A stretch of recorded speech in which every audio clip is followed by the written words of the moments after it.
اعوذ باللہ من الشیطان الرجیم بسم اللہ الرحمن الرحیم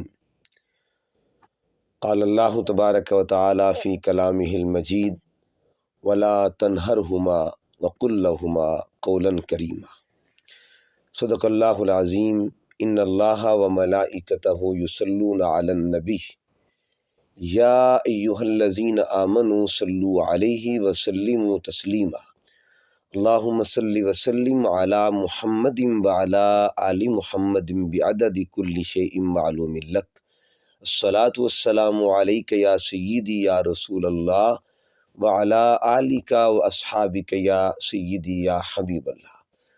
معزز و محتشم سامعین، ہماری سلسلہ وار گفتگو تقریری نکات کے حوالے سے آج کی جو گفتگو کا عنوان ہے وہ ہے مقام والد، اور اس حوالے سے دو عظیم گوشے۔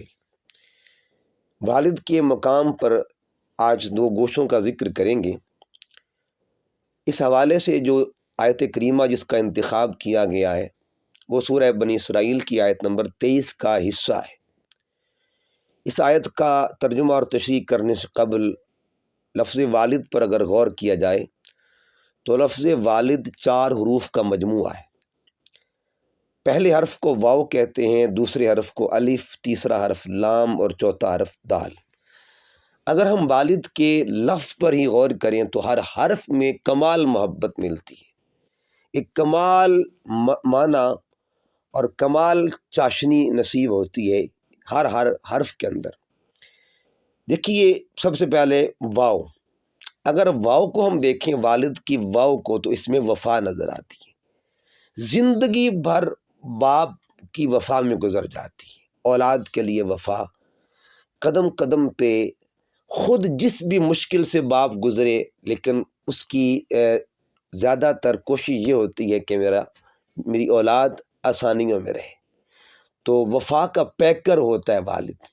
اور دوسرا لفظ ہے الف، آبیاری۔ انسان کا وجود جو ہے، انسان اپنے وجود پر غور کرے تو اس کے وجود میں کس نے آبیاری کی ہے؟ وہ کون ہے جس نے تجھے یہاں تک پال پوس کر بڑا کیا؟ تیرے اس تناور درخت جو ہے، جو جسم کی شکل میں ہے، اس کے پیچھے کس کی محنتیں ہیں، کس کی مشقتیں ہیں، کس کی محبتیں ہیں اور کس کی وفائیں ہیں؟ وہ باپ ہے۔ الف سے آبیاری، اور اس کے بعد لام، لام سے لطف۔ باپ لطف کا پیکر ہوتا ہے، مہربانیوں کا پیکر ہوتا ہے۔ باپ بڑا شفیق، مشفق و مہربان ہوتا ہے، تو اس کے لام میں لطف ہی لطف ہے۔ یہ وہ باپ ہے جس کی مہربانیوں کو اگر بندہ شمار کرنے بیٹھ جائے تو گنتی میں نہیں آ سکتی۔ پھر دال ہے، دال کا مطلب ہے دستگیری، یعنی قدم قدم پہ اپنی اولاد کی مدد کرنا، معاونت کرنا، قدم قدم پہ مشکل وقت میں اولاد کے کام آنا، مشکل وقت میں اولاد پر سائبان بن جانا، مشکل وقت میں اولاد کا سہارا بننا، اولاد کو مشکل سے نکال کر آسانیوں کی طرف لے کے آنا، یہ باپ کی زندگی کا حصہ ہوتا ہے۔ آئیے اب ہم اس آیت کی طرف آتے ہیں، اور اس جو آج کا ٹاپک ہے اس پہ سب سے پہلے جو ہیڈنگز ہیں اس کی طرف میں آپ کی توجہ دلاتا ہوں۔ سب سے پہلی جو سرخی ہوگی اس کا تعلق ہے لفظ والد کے ساتھ۔ پہلی سرخی لفظ والد، اور پھر دوسری سرخی ہے آیت کا ترجمہ اور تشریح جو آپ نے پڑھی ہے، جو جس کا انتخاب کیا، اور اس کے بعد تیسری سرخی ہے تابعداری، فرما برداری کا مقام اور نافرمانی کا انجام، یعنی فرما برداری کا مقام کیا ہے، نافرمانی کا انجام کیا ہے۔ نمبر 4 ہے ادب اور بے ادبی۔ ادب کا پہلو کیا ہے والد کا، اور والد کی جو بے ادبی ہے اللہ تعالیٰ اس بے ادبی کا انجام کیا رکھتا ہے۔ پھر آگے ہے نمبر 5 رضا اور ناراضگی، 2 پہلو ہیں، یعنی ہر سرخی میں، ہر ہیڈنگ میں 2 پہلو ہیں، رضا اور ناراضگی۔ باپ کی رضا کیا ہے اور باپ کی ناراضگی کیا ہے۔ نمبر 6 ہے وفا اور جفا۔ باپ اگر وفائیں کرتا ہے تو اولاد پھر جفا کیوں کرتی ہے؟ اولاد باپ کے ساتھ اس وفا کا صلہ اچھے انداز میں کیوں نہیں دیتی باپ کو؟ تو آئیے اب ان 6 ہیڈنگز کی جو ہے وہ تشریح کرتے ہیں۔ سب سے پہلے لفظ والد جو میں نے آپ کی وضاحت کر دی۔ نمبر 2 جو سرخی ہے وہ ہے آیت کا ترجمہ اور تشریح۔ آیت کریمہ وَلَا تَنْهَرْهُمَا وَقُلْ لَهُمَا قَوْلًا کریمہ، یہ سورہ بنی اسرائیل کی آیت نمبر 23 کا حصہ ہے۔ اگر ان لفظوں پر غور کریں تو 2 حصے بنتے ہیں۔ پہلا حصہ ہے وَلَا تَنْهَرْهُمَا اور دوسرا حصہ ہے وَقُلْ لَهُمَا قَوْلًا کریمہ۔ پہلے حصے کا تعلق منع کے ساتھ ہے اور دوسرے حصے کا تعلق حکم کے ساتھ ہے۔ یعنی پہلی جو حصہ ہے اس میں منع کیا جا رہا ہے کس چیز سے، اور جو دوسرا حصہ ہے اس میں حکم دیا جا رہا ہے۔ فرمایا وَلَا تَنْهَرْهُمَا، اپنے ماں باپ کی بارگاہ میں جب جانا ہے تو جھڑکی نہیں دینی، سخت لہجے سے بات نہیں کرنی، تلخ لہجے میں بات نہیں کرنی، بلکہ کیا فرمایا وَقُلْ لَهُمَا قَوْلًا کریمہ، یعنی زبان کا ادب ہے، زبان کے ادب میں احتیاط برتنا ہے، زبان کے ادب میں کس طرح پیش آنا ہے۔ وَلَا تَنْهَرْهُمَا، اس زبان کو جھڑکی کے طور پر استعمال نہیں کرنا، وَقُلْ لَهُمَا قَوْلًا کریمہ، بلکہ قول کریم ان کی خدمت میں پیش کرنا ہے، عزت کے ساتھ بات کرنی ہے، احترام کے ساتھ، تکریم کے ساتھ، تعظیم کے ساتھ، تو یہ حسن ادب کے ساتھ ان سے بات کرنی ہے۔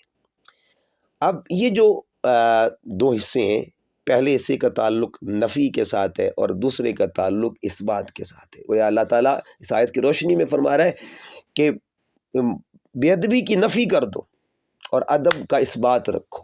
یہ 2 چیزیں ہیں، نفی اس بات، باپ کی بے ادبی نہیں کرنی، والدین کی بے ادبی نہیں کرنی، بلکہ اس بات ادب میں رہنا ہے۔ ادب، انکار اور اقرار، بے ادبی کا انکار کرو ہر جگہ پہ اور ہر مقام پہ ادب کا اقرار کرو والدین کے حوالے سے۔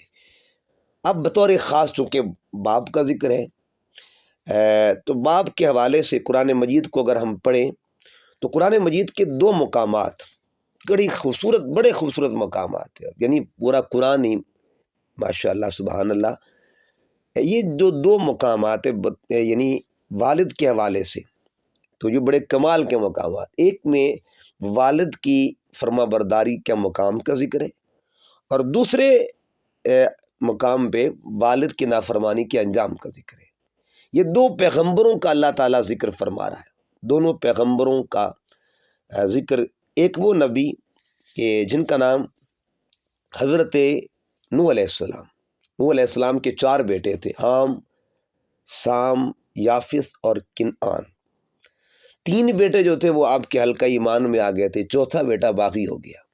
قرآن مجید کو اگر مطالعہ کریں آپ 12ویں پارے میں تو یہ سارا واقعہ موجود ہے، وہ مکالمہ، وہ جو ڈائلاگ تھا حضرت نوح علیہ السلام اور ان کے بیٹے کنعان کے درمیان، جب باقی 3 بچے جو تھے آپ کے وہ کشتی کے مسافر بن گئے تو یہ جو 4تھا تھا کنعان تھا یہ باقی بن گیا۔ اب اس نے یہ پہاڑ پہ چڑھ گیا۔ اب قرآن مجید جو مکالمہ پیش کرتا ہے ان باپ بیٹے کے درمیان وہ سنیے گا۔ حضرت نوح علیہ السلام نے کہا بابا پھر بابا ہوتا ہے، آخری وقت تک اس کی تمنا اور خواہش یہ ہوتی ہے کہ میرا بیٹا جو سدھر جائے، میرا بیٹا جو ہے راہ راست پہ آئے، میری اولاد جو ہے وہ استقامت صراط مستقیم پہ آئے۔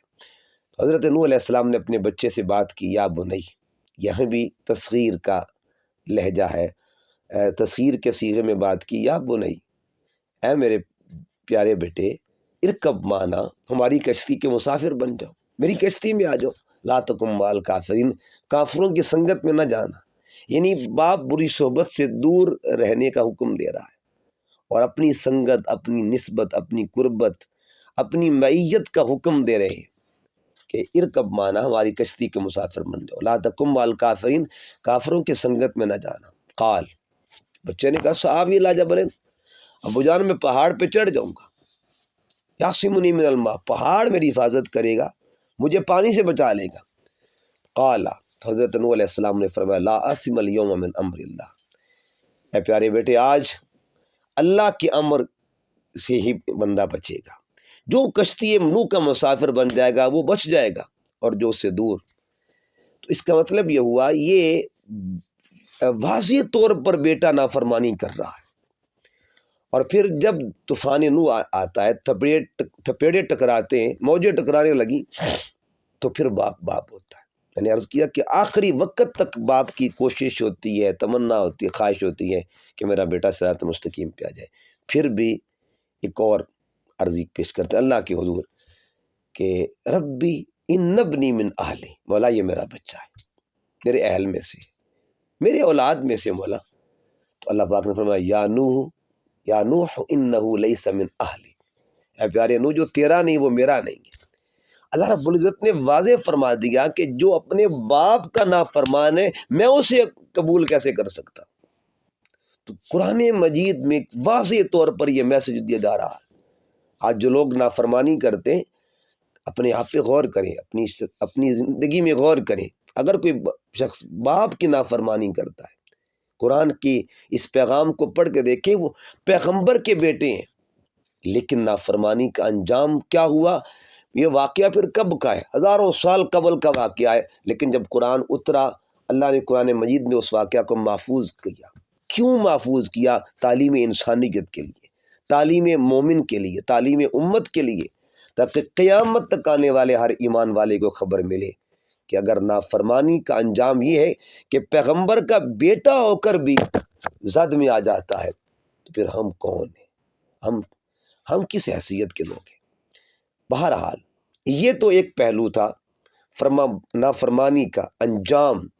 اب اگر کوئی یہ کہے جی میں اپنے بابا کی فرما برداری کرتا ہوں، میں اپنے بابا کا مطیع ہوں، میں اپنے بابا کے حکم پہ لبیک کہتا ہوں، اب اس کو کیا صلہ ملے گا، اسے اجر کیا ملے گا؟ قرآن مجید نے وہ بھی اجر بیان فرمایا۔ سورۃ صافات کو پڑھ کے دیکھیے گا، جب اللہ رب العزت فرماتا فلما بلغ معہ السعی، جب حضرت ابراہیم علیہ السلام کا بیٹا جوان ہوتا قال، تو آپ نے اپنے بیٹے سے کہا یا بنی، اے میرے بیٹے، انی ارا فی المنام، میں نے خواب میں دیکھا ہے، انی اذبحک، میں تمہیں ذبح کر رہا، فانظر ماذا تری، بیٹے بتا تو اس کے بارے میں کیا کہتا ہے۔ اب ادھر بھی ایک بیٹے کا مقام دیکھیے گا، ادھر انجام تھا، ادھر مقام ہے، اور یہ فرما برداری کا کمال انداز دیکھیے گا، کمال ادب، کمال اطاعت، کمال فرما برداری، کمال تابع داری۔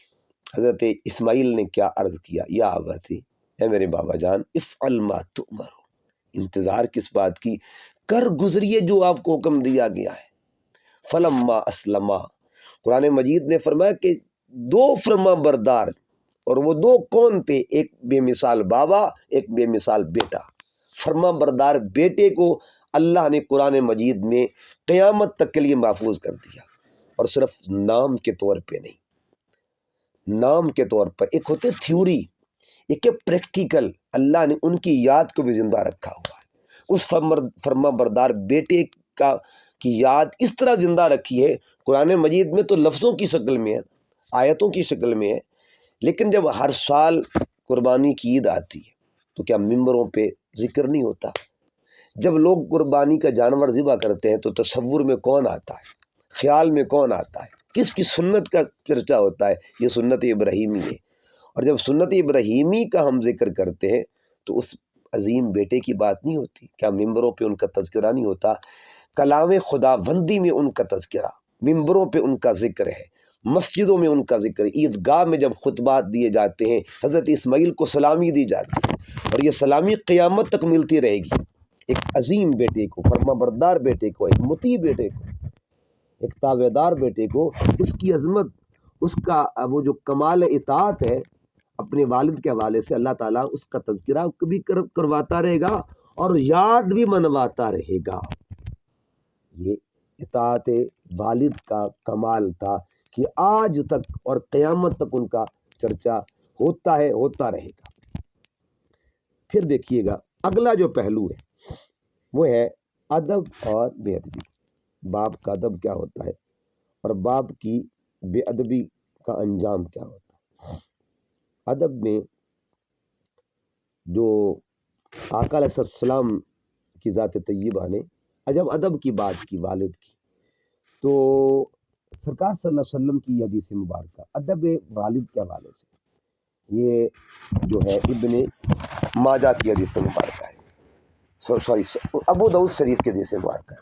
ابو داؤد شریف میں جو باب ہے جس کا نام ہے باب فی بر الوالدین، اس میں ادب کا ذکر ہے، ادب کا تذکرہ ہے، اور باب کا ادب کیا ہے یہ حدیث مبارکہ میرے سامنے ہے، انشاءاللہ اسے پیش کرتے ہیں کہ جب آقا صلی اللہ علیہ وسلم نے باب کا تذکرہ کیا تو ہوا یہ کہ اس کو احمد بن سعید ابن وہب عمر بن حارث عمر بن صاحب سے روایت ہے کہ رسول اللہ صلی اللہ علیہ وسلم ایک روز بیٹھے ہوئے تھے، اتنے میں آپ کے رضائی باپ، اکثر آپ نے واقعہ سنا ہوگا علماء سے، واعظین سے، مقررین سے کہ آقا صلی اللہ علیہ وسلم کی خدمت میں سیدہ حلیمہ سعدیہ جب تشریف لائے، حضور علیہ السلام نے اپنی کملی بچھائی ان کے نیچے، لیکن اگر آپ ترتیب حدیث کو دیکھیں تو حدیث پاک میں وضاحت کے ساتھ جو بات آ رہی ہے میں وہ آپ کے سامنے پیش کرتا ہوں کہ ان رسول اللہ صلی اللہ علیہ وسلم کانا جالسن یومن، ایک دن حضور علیہ السلام بیٹھے ہوئے تھے، فاقبل ابوہ، تو حضور علیہ السلام کے جو رضائی باپ ہیں وہ جب تشریف لاتے ہیں، فوضع لہ بعد ثوبہ، آقا علیہ السلام نے اپنے اس رضائی باپ کے لیے چادر بچھا دی، ٹکڑا بچھا دیا، یعنی چادر کا ایک کونا بچھا دیا، فقعد علیہ، اور پھر وہ جو رضائی والد تھے آقا علیہ السلام کے وہ اس چادر پر بیٹھ گئے۔ اس کے بعد پھر حضور علیہ السلام نے حضرت حلیمہ سعدیہ کے لیے چادر بچھائی، یعنی ترتیب حدیث مبارکہ کی یہ ہے کہ پہلے بابا کے لیے چادر بچھائی، اور وہ بابا کون تھے؟ رضائی والد حضرت حارث، حضرت حلیمہ سعدیہ کے شوہر نامدار۔ حدیث مبارکہ ہے یہ ابو داؤد شریف کی کہ سرکار صلی اللہ علیہ وسلم نے اپنی کملی، یہ تو لوگ کہتے ہیں کہ کملی بچھائی گئی ماں کے نیچے، تو یہ بھی حدیث مبارکہ گواہی دے رہی ہے کہ حضور نے بابا کے نیچے بھی کملی بچھائی ہے، چادر بچھائی ہے، اور حضور علیہ السلام نے بتا دیا کہ ادب والد کیا ہوتا ہے، ادب والد کا مقام کیا ہے، اور اگر ادب والد کا مقام یہ ہے تو حضور علیہ السلام نے والدین کی بے ادبی سے بھی منع کیا، والد کی اسپیشلی بے ادبی سے، ماں کی بھی بے ادبی سے، اور یہاں جو میں حدیث پاک پیش کر رہا ہوں اس میں بطور خاص سرکار نے والد کا ذکر کیا، ادھر ادب کر کے بتایا، اب بے ادبی سے منع کس طرح فرمایا۔ دیکھیے یہ حدیث مبارکہ جو ہے امام بغوی نے اس کو شرح السنہ میں نقل کیا ہے، حدیث کا نمبر ہے 3438، جلد نمبر 13، صفحہ نمبر 27، حدیث مبارکہ یہ، اس کے راوی حضرت ابو ہریرہ رضی اللہ تعالیٰ عنہ۔ آپ فرماتے کہ آقا تو جہاں صلی اللہ علیہ وسلم نے فرمایا کہ والد کا ادب کیا ہے، ادب، اور یعنی حضور علیہ السلام نے والد کی بے ادبی سے منع کیا کہ والد کے آگے نہ چلو، کہ حضور فرماتے والد کے آگے چلنا بے ادبی ہے، یعنی پھر فرمایا والد کو پشت نہ کرو، پھر فرمایا کہ جب والد بیٹھ جائے کسی مجلس میں تو والد کے آگے نہ بیٹھنا، آگے بیٹھنا بھی بے ادبی ہوگا، والد کا نام لے کر نہ پکارو، ابو جی کہو، بابا جان کہو، جو بھی القابات ہیں ادب کے حوالے سے تو وہ استعمال کیے جائیں، والد کا نام لے کر نہ پکارو۔ اور پھر جو اگلا جو حصہ ہے حدیث مبارکہ کا کیا خوب ہے، آقا علیہ السلام فرماتے جب اندھیرے میں چلو تو باپ کے آگے چلو، اور جب اجالے میں چلو تو باپ کے پیچھے چلو۔ اس کی حکمت کیا ہے، اس کا راز کیا ہے؟ قربان جائیے، اندھیرے میں چلو آگے تاکہ باپ کی حفاظت کر سکو، اور جب اجالے میں چلو تو پیچھے چلو، باپ کی نقش قدم پہ چلو۔ تو دونوں میں ادھر آگے چلنے کا راز کیا ہے؟ حفاظت کرو، یہاں بھی نوکری ہے، خدمت ہے، آگے چلنے کا حکمت یہ کہ نوکری کرو، خدمت کرو بابا کی، اور پیچھے چلنے کا راز کیا ہے؟ پیچھے اس لیے چلو کہ پیچھے چلنا یہ ادب ہے، آگے چلنا یہ حفاظت ہے، لیکن بتا دیا رات کو چلو تو آگے چلو، اور دن کے اجالے میں چلو تو پیچھے چلو۔ اس کے بعد اگلا جو پہلو ہے اس کے حوالے سے رضا اور ناراضگی، باپ کی رضا کیا ہوتی ہے اور باپ کی ناراضگی، دونوں پہلوؤں کا سرکار نے ذکر فرمایا۔ یہ حدیث ترمذی شریف کی، اور حدیث کا نمبر 1901، اور یہی حدیث مبارکہ ابن حبان نے نقل فرمائی ہے، 430 نمبر حدیث کا ہے۔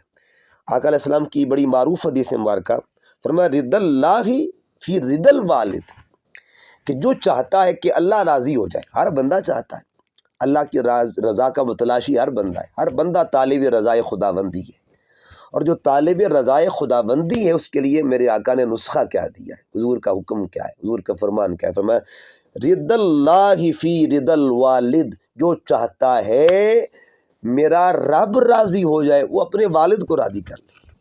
والد کی رضا سے اللہ کی رضا نصیب ہوتی ہے۔ اور ساتھ دوسرا پہلو بھی بیان فرما دیا، وَسَخَطُ اللَّهِ فِي سَخَطِ الْوَالِدِ، اور جس نے باپ کو ناراض کر لیا سمجھ لیں اس نے اپنے رب کو ناراض کر لیا، یعنی باپ کی ناراضگی میں رب کی ناراضگی بھی ہے۔ اگر رضا ہے تو ناراضگی، تو ہمیشہ باپ کی ناراضگی سے بچنا چاہیے۔ انجام کیا ہے کہ اللہ ناراض ہو جاتا ہے۔ آخری جو اس حوالے سے بات کرتے ہیں، چھٹا، وفا اور جفا کا پہلو۔ باپ وفائیں کرتا ہے، باپ کی زندگی جو ہے وفا کرتے گزر جاتی ہے، اس کی وفائیں اس کی جھریوں سے نظر آتی ہیں، اس کی وفائیں اس کی ہاتھوں کی چھالوں سے نظر آتی ہیں، اس کی وفائیں اس کے جھکاؤ سے نظر آتی ہیں، جب اس کی کمر جھک جاتی ہے۔ اتنا کچھ کس کے لیے کرتا ہے؟ پوری زندگی جس کی وفا میں گزر جاتی ہے، وفا میں گزر جاتی ہے، ہمیں کیا خبر کہ باپ کیسے باہر کام کرتا ہے؟ ہمیں تو اس نے لا کے دینا ہوتا ہے، ہماری ضروریات اس نے پوری کرنی ہے۔ ہمیں کیا خبر کہ باپ سردی میں کیسے آ جاتا ہے، گرمی کی شدت کیسے برداشت کرتا ہے، سردیوں کی سختیاں کیسے برداشت کرتا ہے۔ میرے آقا علیہ السلام کا فرمان ہے، اور یہ بھی ابو داؤد شریف کی حدیث سے بات، آقا فرماتے لا یجزی ولد والدہ، کہ کبھی بھی بیٹا اپنے والد کی وفا کا بدلہ نہیں دے سکتا، اس کی وفاؤں کا صلہ نہیں دے سکتا۔ میرے آقا علیہ السلام فرماتے لا یجزی، نہیں جزا دے سکتا، ولد کوئی بیٹا، والدہ اپنے بابا کی وفاؤں کا۔ دوسرا پہلو دیکھیں، اگر کوئی بیٹا باپ کے ساتھ جفا کا معاملہ کرے تو اس پر بھی آقا علیہ السلام نے کیا تربیت دی ہے۔ بڑی معروف حدیث مبارکہ، آپ جب یوٹیوب پہ سرچ کریں گے آپ کو یہ حدیث مل جائے گی، کہ ایک صحابی کی حضور علیہ السلام کی بارگاہ میں اپنے والد کی شکایت لگانا، اور پھر حضور علیہ السلام نے اس کی تربیت کیسے فرمائی صحابی کی، اور یہ مقصد تھا امت کو تعلیم دینے کا۔ اس واقعے کی روشنی میں امت کو بھی تعلیم دی گئی۔ صحابی رسول حضور علیہ السلام کی بارگاہ میں حاضر ہوتے ہیں، عرض کیا رسول اللہ، میں جو کماتا ہوں، میرے جو مال ہے اس سے میرا باپ بھی خرچ کر دیتا ہے، میرا مال جو ہے وہ استعمال کرتا ہے، وہ خرچ کرتا ہے۔ تو آقا علیہ السلام نے اس کے والد کو بلایا، اس صحابی کے۔ اب جو والد کو خبر ملی نا کہ میرے بیٹے نے میری شکایت لگائی ہے، تو پھر دل پہ جو گزرتی ہے، اندر ہی اندر سے اس نے کچھ باتیں کی، اپنے ساتھ باتیں کرتا رہا ہے، اور وہ جو یہ جفا ہوئی تھی باپ کے ساتھ، وہ اندر اندر اپنے آپ سے باتیں کرتا رہا ہے۔ اور اس کا مفہوم یہ ہے، وہ عربی کا کلام ہے، آپ کو وہ مل جائے گا، کہ بیٹے میں نے تیرے ساتھ کیا کیا تھا، میں نے قدم قدم پہ تیرے ساتھ کیا وفا کی تھی، تب جب تجھے بھوک لگتی تھی تو میں لقمہ اپنا تیرے منہ میں ڈالتا تھا، جب تجھے سردی لگتی تھی تو میں اپنا لباس تجھے دیتا تھا، یعنی اپنے آپ کو میں مشکل میں ڈالتا، لیکن تجھے میں نے آسانیاں دی ہیں، تجھے ہم نے تیرے ساتھ کبھی کسی قسم کی کمی نہیں ہونے دی۔ جب یہ باتیں کرتے کرتے وہ حضور علیہ السلام کی بارگاہ تک پہنچتا ہے، وہ صحابی رسول کے جو والد گرامی تھے، ادھر جبرائیل امین بھی حاضر ہوتے ہیں حضور علیہ السلام کی بارگاہ میں۔ جبرائیل نے عرض کیا رسول اللہ، یہ جو بندہ آپ کے پاس آ رہا ہے نا، اس کا مسئلہ بعد میں جانیے گا، بعد میں پوچھیے گا، بعد میں اس کا مسئلہ حل فرمائیے گا، پہلے اس سے وہ کلام تو سنیے گا جو یہ کلام کرتا ہوا آ رہا تھا، وہ اس سے وہ باتیں تو سنیے گا نا۔ اب یہ دیکھیے کہ کیا باپ کے درد کا معاملہ، دیکھیے باپ کے اس کلام میں درد کیا ہے کہ اللہ رب العزت خود جبرائیل کو حکم دے دیا، جبرائیل جاؤ میرے محبوب سے جا کے یہ کہو، پیارے محبوب پہلے اس کی وہ باتیں تو سنیے گا نا، تو اس کی وفاؤں کا داستان تو سنیے گا نا، جو اس نے اپنی وفاؤں کا اظہار کیا اپنے اندر، تو تاکہ اب وہ زبان کے ذریعے آپ تک وفائیں پہنچائے، وہ آپ کو وہ وفائیں اپنی بتائے۔ تو حضور علیہ السلام نے جب اس کا کلام سنا، حدیث پاک میں ہے حضور کی چشمان مقدس سے آنسو آتے ہیں، اور پھر حضور نے ایک حکم جاری فرمایا۔ وہ جو صحابی شکایت لے کے ان کے انتا ومالک لابیک، کہ تو اور تیرا جو مال ہے سب کچھ تیرے باپ کا ہے، یعنی تیرے اوپر بھی اسی کا حق ہے، تیرے مال پر بھی اس کا حق ہے۔ تو حضور علیہ السلام نے اتھارٹی دی، آقا علیہ السلام نے یہ فیصلہ فرما دیا۔ تو یہ ساری باتیں کرنے کا مقصد یہ ہے کہ باپ کو اللہ نے وہ مقام بخشا ہے، جو باپ کو اللہ نے عظمتیں بخشی ہیں، ہمیں چاہیے ہم محافل میں ان کا ذکر کریں، اس کا تذکرہ کریں، تاکہ لوگوں کے دلوں میں باپ کی محبت بھی اجاگر ہو۔ ماں بھی شان والی ہے، بابا بھی شان والا ہے، ماں اور باپ دونوں بے مثال رشتے ہیں۔ اللہ تعالیٰ ہمیں قدر کی توفیق نصیب فرمائے۔ وما علیہ الا البلاغ۔